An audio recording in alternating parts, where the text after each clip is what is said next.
I was born into a Muslim family. My parents were leaders in the mosque, and I met these two Christians at my grad school.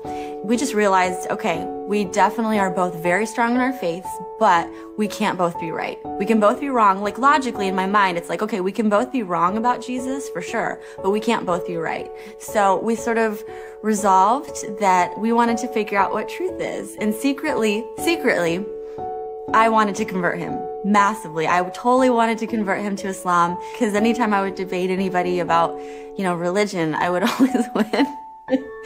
And so he gave me a Bible, I gave him a Quran, and we started to just sort of do our own research. And I would come with my bullet points and he would come with his. And truth be told, since I was an American Muslim being surrounded by non-Muslims, of course, I knew exactly what I believed, why, and had all the arguments. Even though I had felt that I had succeeded in showing him that Christianity was flawed and that Islam was true, I didn't have that satisfaction. I wanted some sort of proof for the first time in my life. And so I just continued to pray. And, I would fast and I would just cry out night and day to God, to Allah, the only God that I knew, to show people that he was the truth.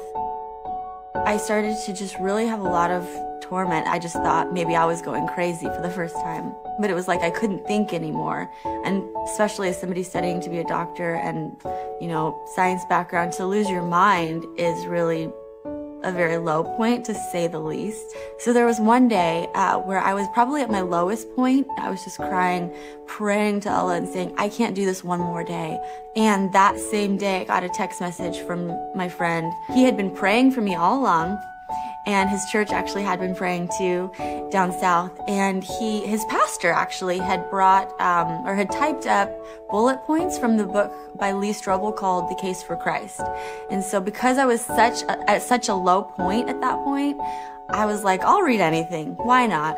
It gave so much significant proof for the historicity of the cross and resurrection. And I started to read the Bible again. I was reading it as though it actually could have happened.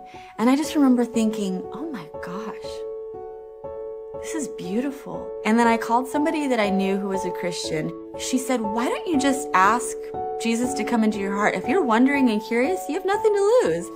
And, little did she know, if a Muslim asks Jesus into their heart, it's hell for eternity. No coming back. You cannot come back from that. So I just looked up at the heavens and I said, Allah, I don't know who you are. Allah, I don't know what's real. Whoever you are, though, I want to give my life to you. If you're Jesus, you can come into my heart. The next morning I woke up and all the torment was gone.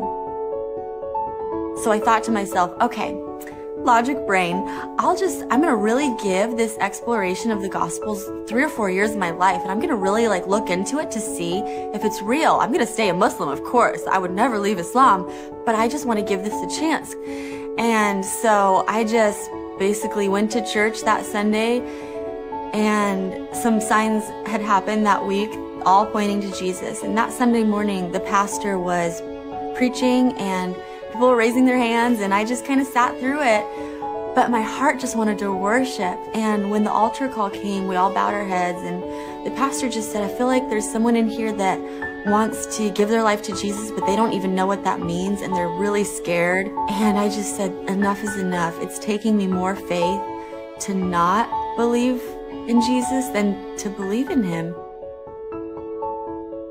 He's my first experience with love.